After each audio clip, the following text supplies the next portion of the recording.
Bonjour à tous ceux qui m'écouteront. Voilà, je vais raconter mon témoignage, le témoignage de ma vie et ma rencontre avec le Seigneur Jésus. Mais pour que tu comprennes bien d'où le Seigneur Jésus m'a sorti et ce qu'il a été capable de faire dans ma vie et ce qu'il serait capable de faire dans la tienne si tu t'attends à lui, eh bien, je vais devoir te raconter ma vie depuis le début. Pour que tu comprennes bien comment était ma vie avant de rencontrer Dieu. Alors j'espère que tu seras patient, car mon témoignage a beaucoup de détails, et je veux pas en oublier. Car si j'ai beaucoup souffert, je le sais aujourd'hui, c'est pour que des personnes comme toi puissent se poser les bonnes questions et tourner leur regard vers Jésus-Christ. Je suis un garçon qui n'a pas été élevé dans un foyer chrétien. Tout petit, j'ai eu un père qui me frappait, moi et mes frères et sœurs. J'ai 2 sœurs, dont une qui a presque 30 ans aujourd'hui, mais dans sa tête, c'est un petit bébé. Elle n'a pas grandi. Et j'ai un frère issu du même mariage, donc de mes 2 parents. En tout, on est 4 du même mariage. J'ai mon père, c'était un homme violent. Il avait la main lourde avec nous. Tout petit, mon père, il utilisait des martinets pour nous frapper.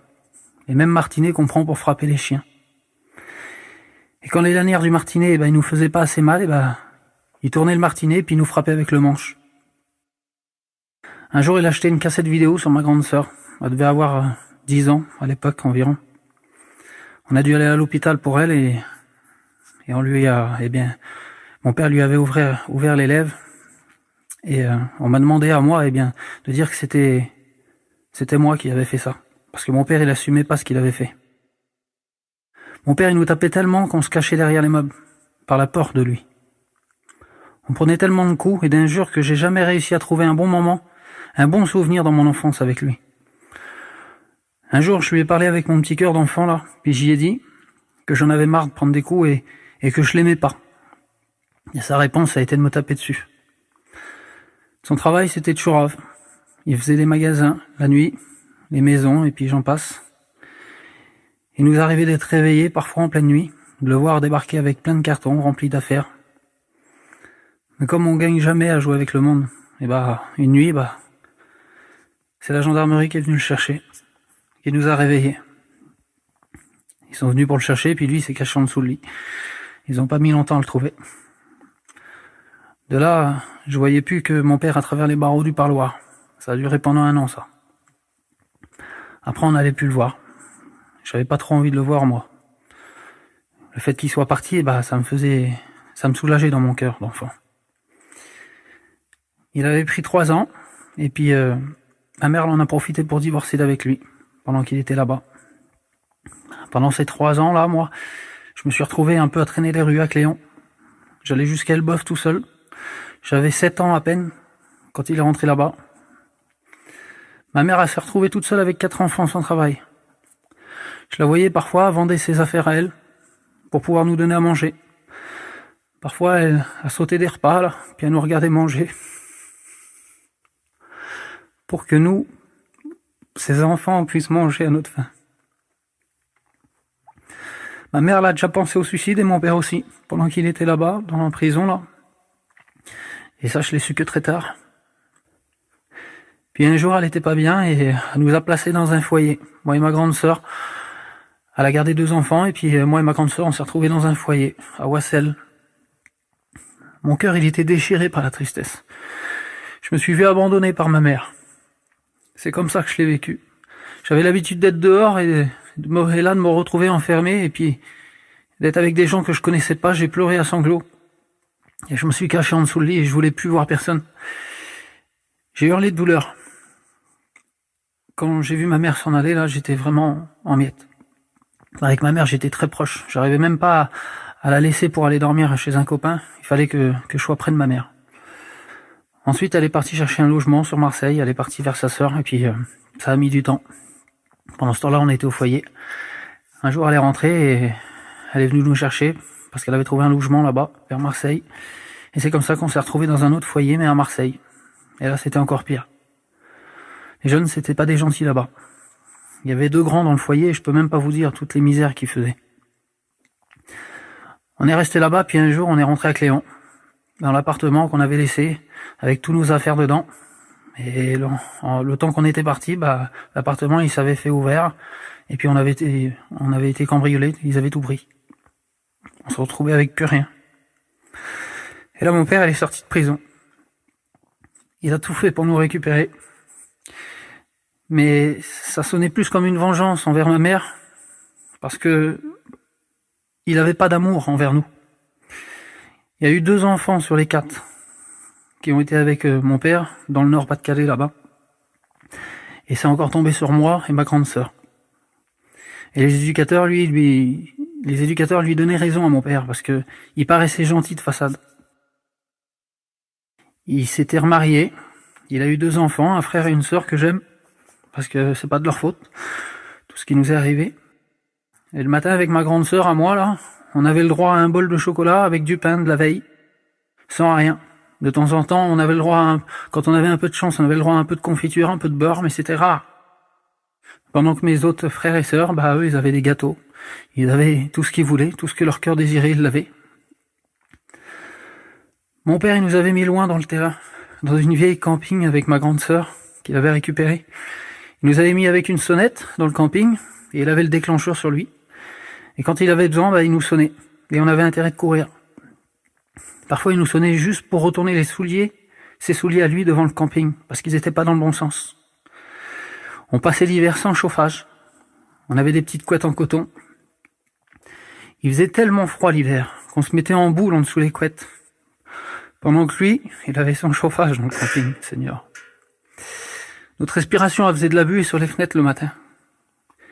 Par la froid qu'il faisait, les gouttes d'eau, ils étaient gelées. Moi, l'amour d'un père, je peux pas dire que j'ai su ce que c'était avant de rencontrer le Seigneur. J'avais 9 ans et je prenais des coups comme pas possible. Il nous a empêchés pendant tout ce temps-là. Il nous a empêchés de voir notre mère et notre petite sœur et mon petit frère pendant ces 7 ans. Et parfois, il nous narguait. L'été, il passait devant chez ma mère et puis on n'avait pas le droit d'aller la voir. On mourait dans notre cœur pour la croiser. Des fois, je m'imaginais la voir au coin d'une rue, là, et courir vers elle. J'ai été insulté par mon père. J'ai été rabaissé, humilié. Il m'a craché dessus, plusieurs fois. Il me mettait des claques en nous disant « Approche-toi ». Plus près, qu'il disait. Il nous disait « Tends ta joue. Si je te loupe, t'en reprends une autre ». Et nous, on tremblait parce qu'on savait. On savait ce qu'il allait faire. Et on savait la douleur qu'on allait avoir. Les claques qu'il nous mettait, c'était des claques qu'on aurait pu mettre à un homme. Parfois, on en tombait par terre. Seigneur, comment c'est possible de voir ton enfant, ton petit bébé, de le regarder et de déchaîner sa colère sur lui. À la fin, je lui souhaitais la mort à mon père. Des fois, il nous punissait, il nous mettait face à un mur, là, les 2 bras tendus, jusqu'à ce qu'on ait des crampes et qu'on baisse les bras. Il s'asseyait derrière nous, puis il nous regardait. Et quand nos bras, ils s'abaissaient, il nous les faisait relever en nous mettant des coups. Et comme avec le temps, ça devenait plus facile pour nous, il nous mettait des poids dans les mains. Des conserves ou des vases, peu importe ce qu'il trouvait. Parfois, il nous les scotchait aux mains. Plusieurs fois, il nous a frappés avec des manches à balai, moi et ma sœur. On prenait des coups jusqu'à ce qu'il nous brise les manches sur nous. Ça nous laissait des empreintes boursouflées sur la peau. À l'âge de 11 ans, là, j'étais tellement mal que j'étais dans le petit jardin qu'il avait, mon père, là. C'est là où il stockait sa ferraille. Et j'ai pris un câble électrique qu'il avait là. J'ai fait un nœud coulissant et je l'ai accroché à une branche d'un arbre. Je suis monté sur une caisse, j'ai passé le câble autour de ma tête. J'ai attendu un peu puis je l'ai enlevé le câble, parce que j'ai eu peur. Mais je vous le dis en vérité, j'ai pas eu peur de la mort, parce qu'à cet âge-là, je savais pas c'était quoi moi la mort. J'ai eu peur de me louper, et que mon père me tombe dessus, et que là qu'il me fasse encore plus de mal. J'ai eu plus peur de mon père que de la mort. C'est de vous dire à quel point il était mauvais avec nous. Le temps il a passé, puis j'ai grandi un peu, puis mon père il a voulu me mettre un coup un jour, et j'ai réussi à tenir son poing. Et quand j'ai tenu son poing, j'ai eu une force dans moi, et j'ai commencé à me dire ça peut changer maintenant. Et j'ai commencé à me rebiffer contre lui. Je me laissais plus faire. Il me tapait dessus, je prenais les coups, mais je les sentais plus à force. Et je rigolais. Puis un jour, j'ai pris mes affaires de moi-même et puis je les ai ramenées j'ai téléphoné au père d'une fille que je fréquentais, une petite raclie. Et j'ai dit de venir chercher mes affaires au bout de la rue, sans que mon père le sache. J'étais désespéré, je savais plus quoi faire et puis je voulais partir. Et quand mon père il a su ça, j'étais dans mon camping et lui il est rentré avec une pelle et il a tout cassé. Il a tout cassé ce que j'avais fait de mes mains. J'avais un petit lit dans le camping, c'était le mien. C'était moi qui l'avais fait le lit, sinon je dormais par terre. J'avais des petites affaires que j'avais récupérées de droite et de gauche là, et puis pour faire ma petite chambre à ma façon. Il a tout cassé à coups de pelle. Et là je m'étais dit que j'allais dormir chez les parents de la raclie, que j'allais m'en aller. Et quand je suis arrivé là-bas, ça s'est pas passé comme moi je pensais. Parce que ces parents-là, ils m'ont dit, écoute, nous on veut pas que notre fille se mette avec un SDF. Donc on te ferme la porte. Donc là je suis parti de chez mon père. Pas d'affaires, 5 € dans les poches. J'ai acheté un petit bout de pain.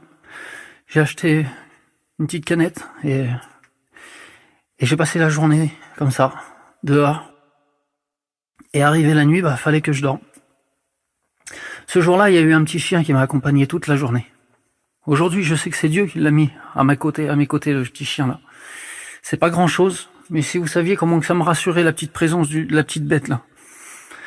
Il est resté du matin jusqu'au soir avec moi. J'ai dormi dans une petite maison qui était abandonnée.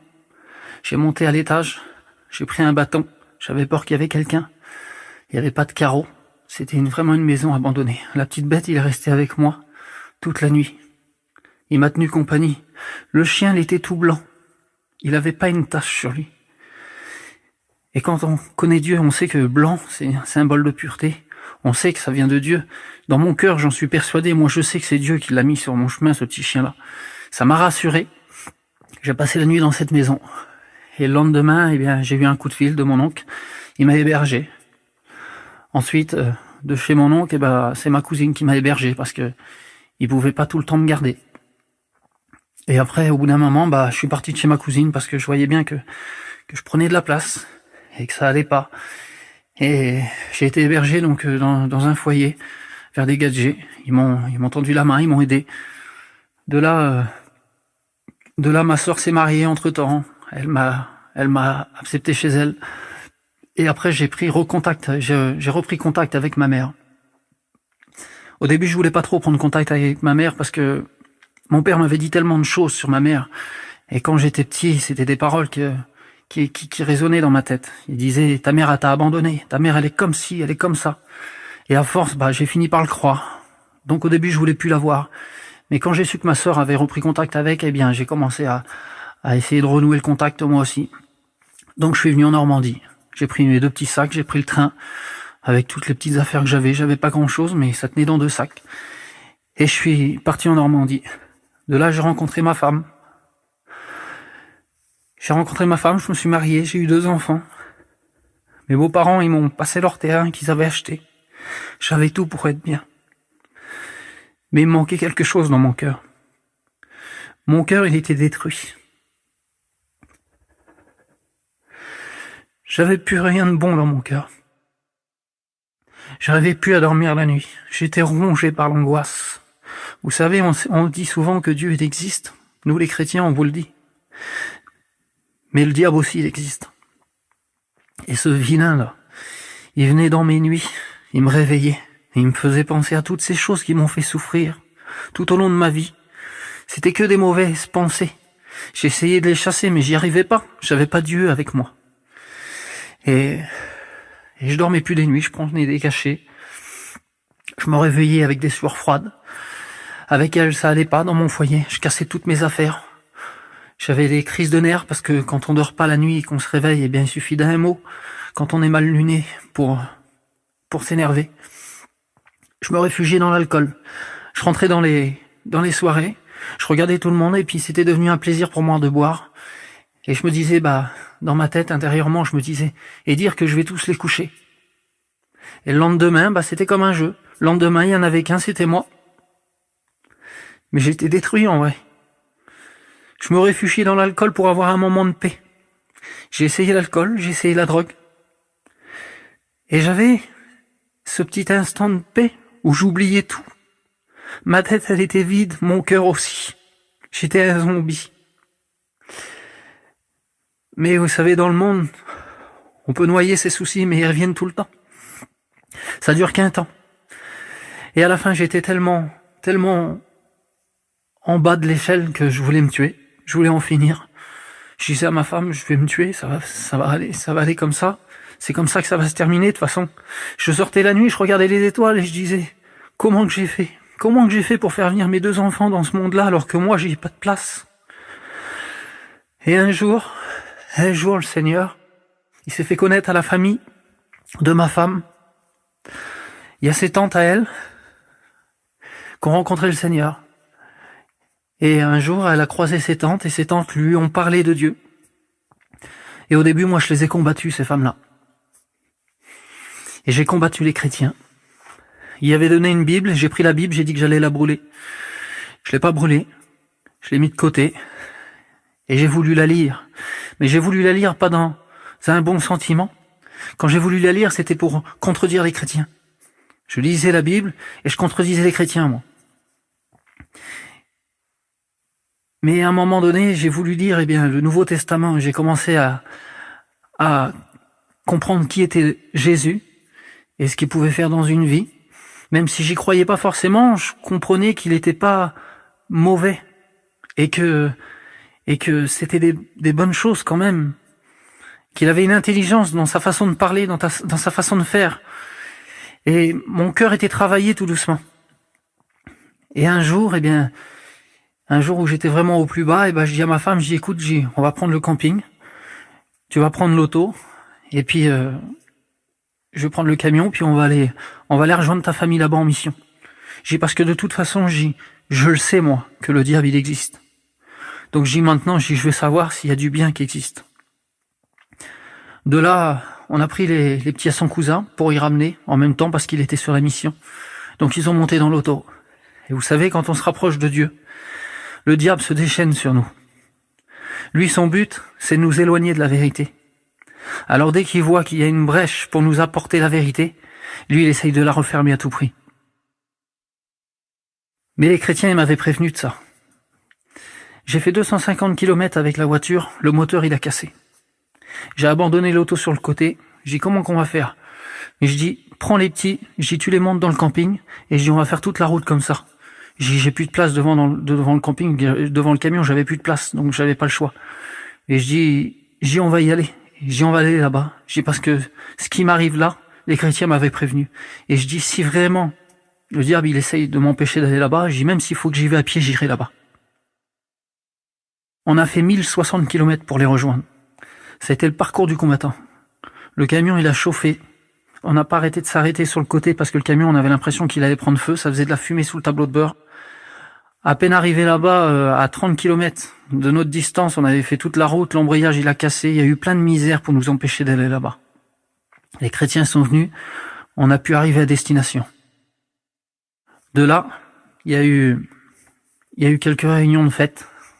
Quelques réunions auxquelles j'ai participé. Je commençais à prier tout doucement. Je commençais à demander des choses à Dieu. Et au bout de la 3e réunion, je me suis humilié. J'ai commencé à baisser la tête et puis à dire « Seigneur, si vraiment tu existes, si vraiment tout ce que ces gens-là m'ont dit c'est vrai, je dis Seigneur, je veux que tu me donnes la renaissance. Je veux que tu changes mon homme intérieur, parce qu'à l'intérieur de moi, c'est mort. » La réunion a continué et puis il y a eu quelques cantiques, quelques témoignages. Et à un moment donné, j'ai senti l'amour de Dieu entrer dans mon cœur. Je vais vous expliquer comment je l'ai ressenti. C'est comme si tout s'avait effacé autour de moi. Je voyais plus rien, j'entendais plus rien. Je sentais un amour rentrer dans mon cœur. Un amour que de toute ma vie, j'ai pas ressenti ça. Dieu a été capable de me faire ressentir l'amour qu'il avait pour moi.